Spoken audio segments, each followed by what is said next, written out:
औरतों की शक्ल है, बच्ची की शक्ल है, दो जानवर मर्दों की शक्ल है और बच्चे की शक्ल है, और ये वबा की दूर होने का जरिया है। कहा रब्बुल आलमीन, अरे मेरे बंदो, तुम मुझे जिस मोड़ पे जिस हालत में तलाशोगे मैं उसी तरह तुझसे मिलूंगा।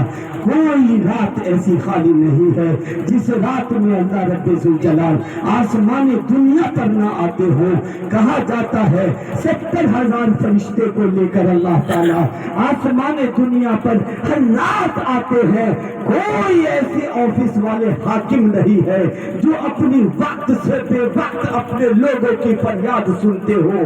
ये वही रब्बुल जलाल अहकमुल हाकिमीन है, तमाम हाकिमों के हाकिम है, जो 24 घंटा अपनी दफ्तर को खोल के रखता है। और एक पल ऐसा होता है जो दफ्तर से आकर सामने होकर ऐलान करवाता है अपने डिपार्टमेंट से, फरिश्तों से कहता, जाओ फरिश्ते गलियों में आवाज लगाओ, चप्पों में आवाज लगाओ, खित्ते में आवाज लगाओ। है कोई मुफलिस अपनी मुफलिसी दूर कराने वाला? है कोई गरीब अपनी गुर्बत पे मुझसे तलब करने वाला? है कोई फकीर जो मुझसे मांगने वाला? मैं खुदा खुद आया हूं देने के लिए, मांग मुझसे, मैं देने को तैयार। ये बरकत आए। आज तक कोई ऐसी हाकिम नहीं है जो बेवक्त किसी की सुन लिया हो। वही रब है जो सबकी सुनता है। दिन में मांगो तो देगा, रात में मांगो तो देगा, तन्हे में मांगो तो देगा, मजमे में मांगो तो देगा। जब मांगने पड़ा वो खुदा ऐसा मुतलक जात है जो हमेशा देता रहेगा। कहना ये है कि सुन सुन के हम सुनने हो जाएं तो चीरे चट्टा हो जाएंगे।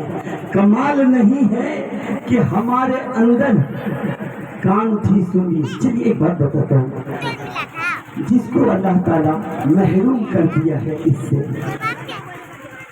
उसके सामने क्या वो सुन पाएंगे? और जिसको खुदा इससे महरूम कर दे, क्या वो कभी उठ पाएगा? अल्लाह ताला दुनिया में ऐसों को भी रख के बताया कि मेरे बंदो देखो, तुझे सारी जाहो हशमत अता करने के बाद भी तू मेरी नाफरमानी करता है। और देख कि जमाने में मैंने पागलों की भी नजर की है, बेबसों की भी नजर की है, गूंगे को भी नजर की है, बैड़े की भी मैंने नजर की है। मैं खुदा हूँ जो हर एक की परवरिश सिर्फ एक चर्चे की बिना करता हूँ।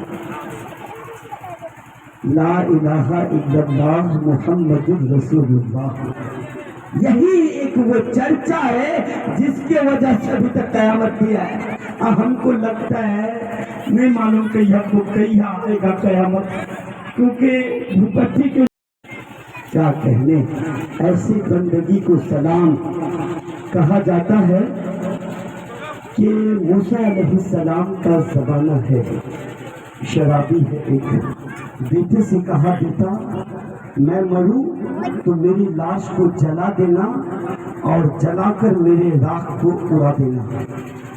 पियक्कड़ बोला, अब्बा ऐसे काहे ना बोलो, नशा में तो नहीं रख लो।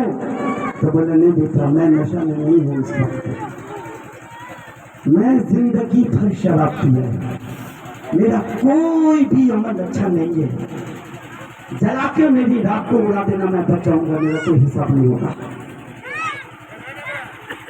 और इशारा किया था दूर की पहाड़ पे चढ़ेगा। अब दूर की पहाड़ पे चढ़ने की बारी आई।